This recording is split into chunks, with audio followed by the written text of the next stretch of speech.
پڑے گا یہ اپنے بارے میں. اور افسوس ہے نا کہ جتنا مسلمانوں کو صف بنانے کی تاکید کی گئی تھی اتنے ہی مسلمان اس سے عاری ہو گئے ہیں. ساری دنیا میں لوگ لائن بناتے ہیں. ٹکٹ خریدنا ہو تو، دوا لینی ہو تو، ڈاکٹر کے ہاں ہو تو، کہیں داخل ہونا ہو تو رش نہیں لگاتے.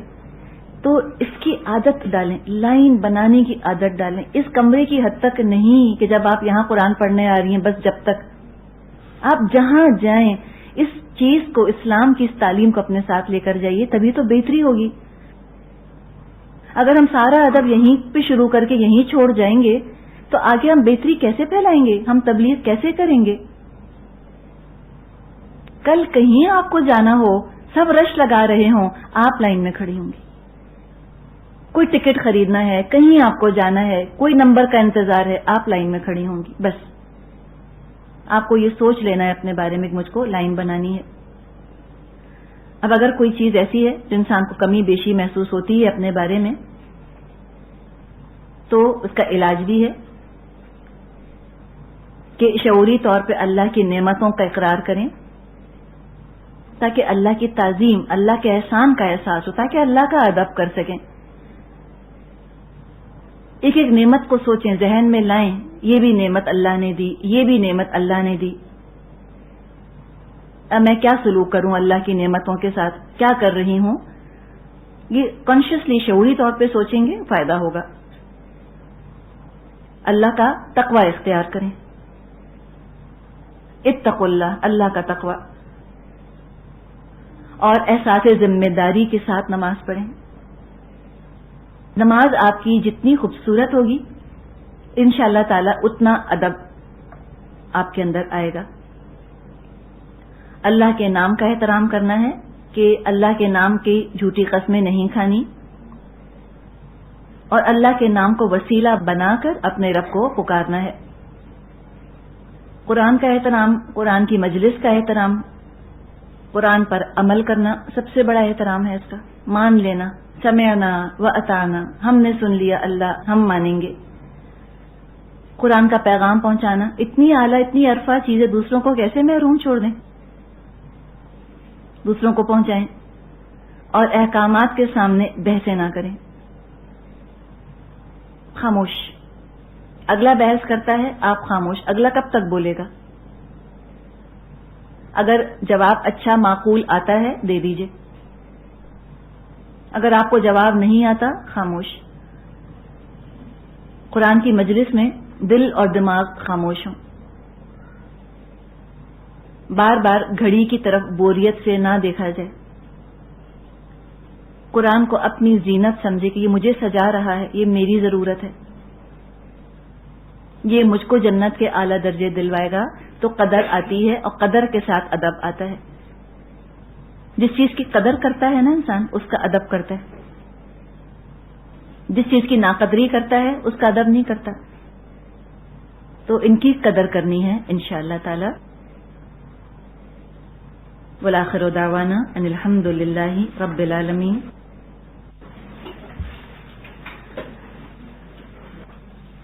اللہم آت نفسی تقواها وزکیها انت خیر من زکاها انت ولیها ومولاها. اللہم انا نسألک الہدى والتقى والعفاف والغنى. آمین یا رب العالمین. آج کا ہمارا موضوع ہے اسراف. اسراف کا لفظ بھی قرآن میں آتا ہے. اسی سے ملتا جلتا ایک اور لفظ قرآن میں آیا ہے، غلو. غلو، ایگزیجریشن. ایک اور بھی لفظ قرآن میں آیا ہے، تبذیر.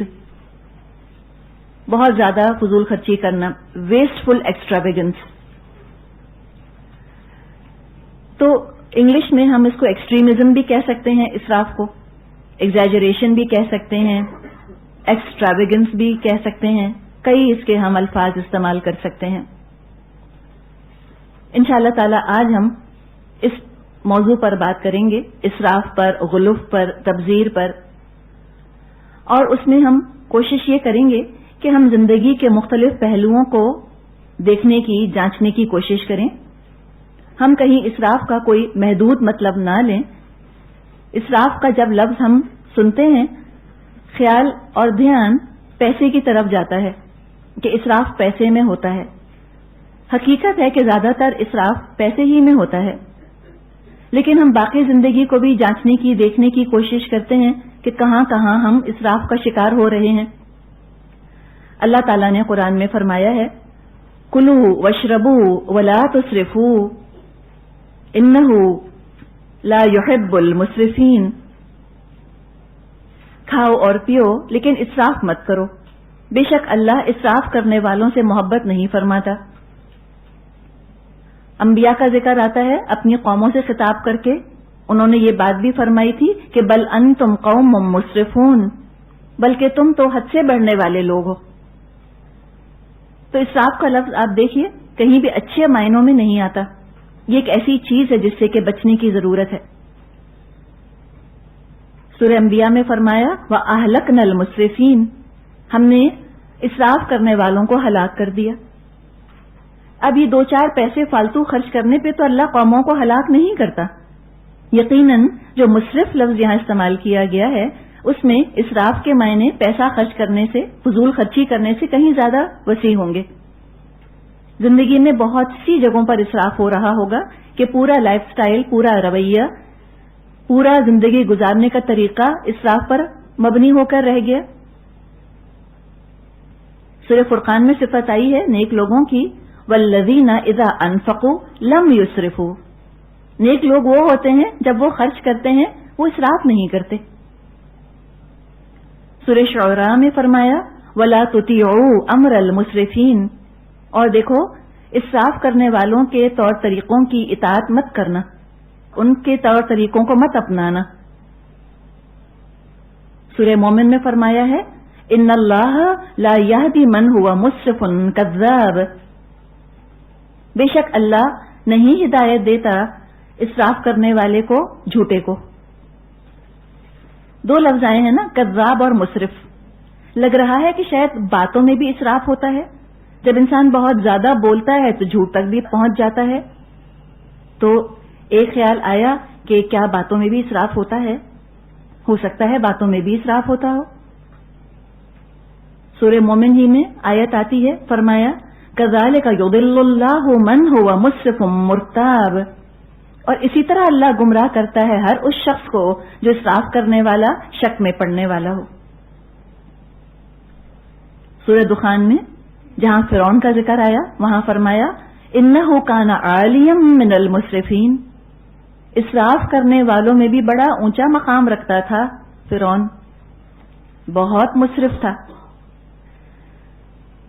تو اسراف کو ایکسٹریمزم کہہ لیجئے، زندگی گزارنے کا ایک ایکسٹریم طریقہ. ایگزیجریشن بھی ہم کہہ سکتے ہیں، ایکسٹراویگنس کہہ سکتے ہیں. پہلے اس کا مطلب سمجھتے ہیں اسراف کا اور غلوف کا. اسراف اور غلوف کا مطلب ہے کسی کام کا فائدہ مند حد سے آگے بڑھ جانا. ٹھیک ہے، کسی فائدہ مند چیز کا، کسی استعمال کی چیز کا، کسی کام کی چیز کا، یا کسی کام کا فائدہ مند حد سے آگے نکل جانا جس کی وجہ سے چیز ضائع بے فائدہ ہو جائے یا الٹا نقصان کا سبب بن جائے. اب اس کو اسراف کہیں گے. اسراف کا الٹ، اس کی ضد، اینٹونیم بخل ہے، اور درمیانی نقطہ اس کا اعتدال ہے. تو پتہ یہ چلا کہ فائدہ مند چیز کو استعمال کرنا وہ اسراف نہیں ہے، فائدہ مند چیز سے فائدہ اٹھانا وہ بھی اسراف نہیں ہے، بلکہ اسراف ہے کیا؟ ویسٹ کرنا، چیز کو ضائع کر دینا، یا اس چیز کو ایسے استعمال کرنا جس سے نقصان پہنچے دنیا کو یا آخرت میں خود انسان کو. تب ایک ایک کر کے انشاءاللہ ہم اسراف کے بارے میں تھوڑا سا غور کرتے ہیں، مختلف پہلوؤں سے، مختلف اینگل سے. شروع کرتے ہیں آواز کے اسراف سے. کیا آواز میں اسراف ہوتا ہے؟ قرآن میں ہم کو ایک اشارہ سا ملتا ہے آواز کے استعمال کے بارے میں. سورہ لقمان میں اللہ تعالیٰ نے فرمایا وَاغْضُضْ مِنْ صَوْتِكَ إِنَّ أَنْكَرَ الْأَصْوَاتِ لَصَوْتُ الْحَمِيرِ، اور اپنی آواز ذرا پست رکھ، سب آوازوں میں زیادہ بری آواز گدھوں کی آواز ہوتی ہے۔ گدھا آواز پہ قابو نہیں رکھتا، پوری قوت سے پوری طاقت سے چیختا ہے۔ گدھے کی تو مجبوری ہے، وہ تو بولتا ہی اس طرح سے ہے۔ تو گدھے کا گدھے کی طرح بولنا کوئی بری بات نہیں، لیکن انسان جب اس طرح گلا پھاڑ کر چیخنے لگ جائیں، اگر انسان اس طریقے کو اختیار کر لیتے ہیں اور گدھے کی مشابہت اختیار کر لیں، انسان ہوتے ہوئے انسانوں کی طرح نہ بات کریں، اب یہ بات اچھی نہیں ہے، بری بات ہے۔ تو آواز کا اسراف یہ ہے کہ جہاں کم آواز سے ضرورت پوری ہو سکتی ہے وہاں اونچی آواز استعمال کرنا، یہ ہے آواز کا اسراف۔ اب یہاں پر ہم بات چیت کر رہے ہیں، میں آپ سے بات کر رہی ہوں، جتنی آواز سے بات کی جا رہی ہے وہ ضرورت کو پورا کر رہی ہے؟ کافی ہے اتنی آواز؟ فائدہ مند ہے؟ بات آپ کو سمجھ میں آ رہی ہے؟ اب چیخنا شروع کر دے انسان، بہت اونچی آواز استعمال کرے، اس سے ایک دم بے چینی شروع ہو جائے گی۔ دیکھیں اب میں اس آواز میں بول رہی ہوں نا، آپ کو برا نہیں لگ رہا۔ اب اگر میں بولتی ہوں کیا کر رہے ہیں، کیا ہو رہا ہے، کیسا لگا آپ کو؟ ایک دم آپ پریشان ہو گئی نا، آپ نے ایک دم پین چھوڑ کے مجھ کو دیکھنا شروع کر دیا کہ ان کو کیا ہو گیا، بیٹھے بٹھائے اچھی خاصی تھی۔ اب ایک دم میرا تو اپنا دل دھڑک رہا ہے، آپ کا بھی دھڑک رہا ہے۔ آپ سوچیں کہ جب 10 سیکنڈ کو چیخا گیا تو ہم سب کی کیفیت یہ ہو گئی، ہم جب بچوں پہ اس قدر گلا پھاڑ کے چیختے ہیں اس کا فائدہ۔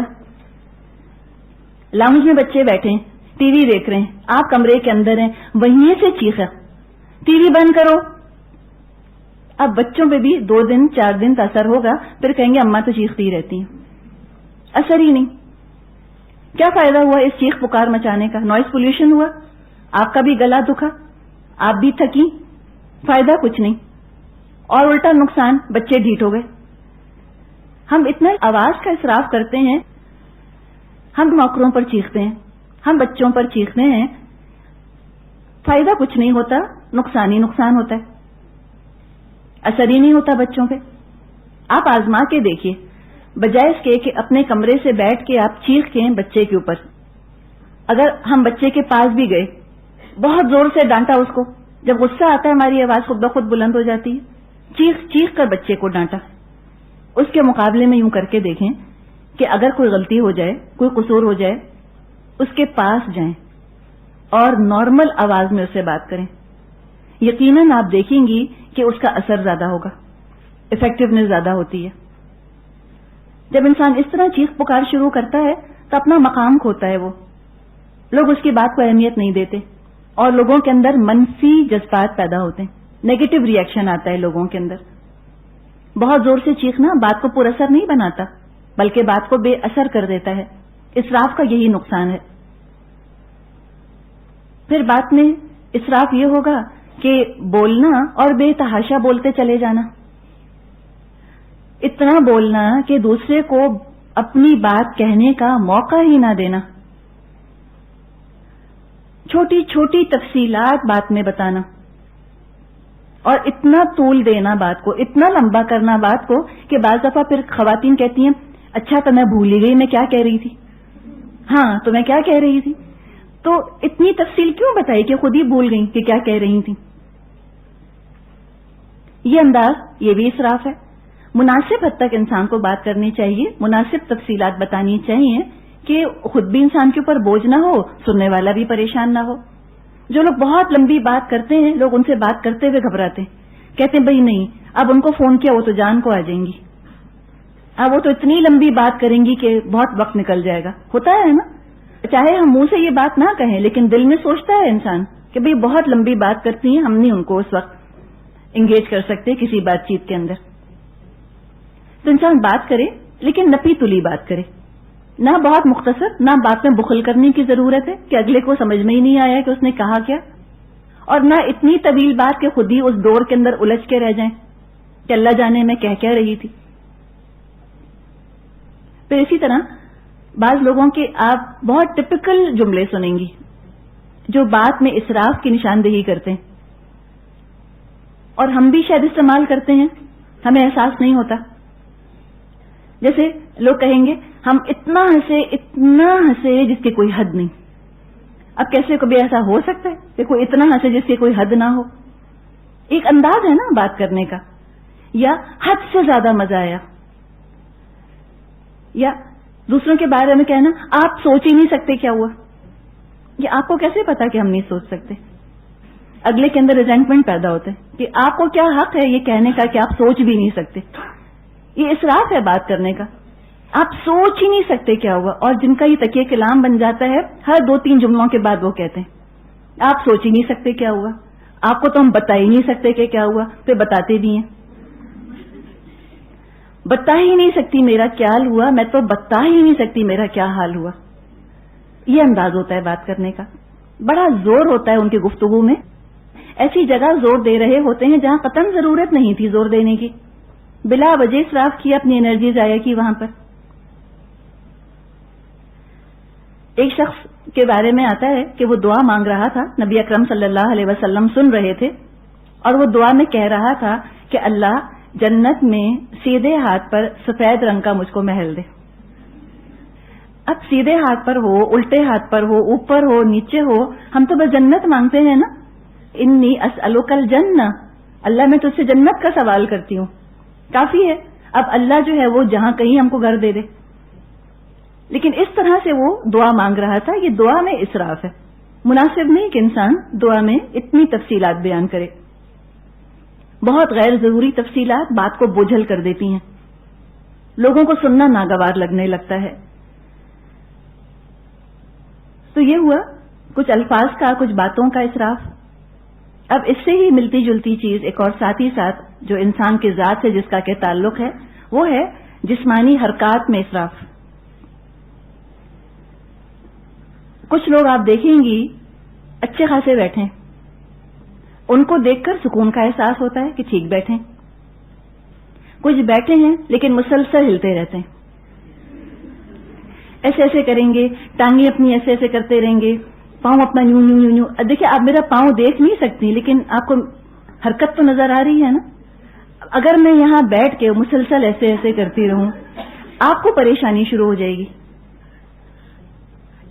یا بیٹھ کر نہ ہلے انسان، اگر کوئی یہاں پر پڑھاتے پڑھاتے یہاں چلنا بھی شروع کر دے، مسلسل چل کے اگر آپ کو پڑھایا جائے اس سے بھی آپ کو چکر آنے لگیں گے. آپ کا دل چاہے گا کوئی سکون سے بیٹھ جائے، کوئی قرار سے بیٹھ جائے. تو یہ مسلسل پاؤں ہلاتے رہنا، ہاتھ ہلاتے رہنا، اس کو تو وہ منع کرتے ہیں کہ اگر انٹرویو وغیرہ کہیں آپ دینے جا رہے ہیں یا کوئی اہم گفتگو کر رہے ہیں اور آپ مسلسل اپنے آپ کو ٹچ کرتے ہیں، کبھی ناک کو یوں کیا، کبھی یوں کیا، پھر کبھی یوں کیا، پھر ایسے کیا، کہتے ہیں آپ یہ مت کریں. یہ باڈی لینگویج جو ہے یہ آپ کی نروسنس کی علامت ہے. خاص طور پہ ناک کو ہاتھ لگانے کو تو سختی سے منع کرتے ہیں. اس میں وہ کہتے ہیں کہ یہ آپ کا جسم، آپ کی باڈی لینگویج ہی پیغام دے رہی ہے کہ آپ اوپر سے تو بہت پرسکون بننے کی کوشش کر رہے ہیں، اندر سے آپ اینگزائٹی کا شکار ہیں، پریشانی کا شکار ہیں. تو اپنے ہاتھوں کو بہت آرام سے فولڈ کر کے انسان بیٹھے، سکون سے بیٹھ کے بات کرے، بہت زیادہ ہل جل نہ کرے بات کرنے میں.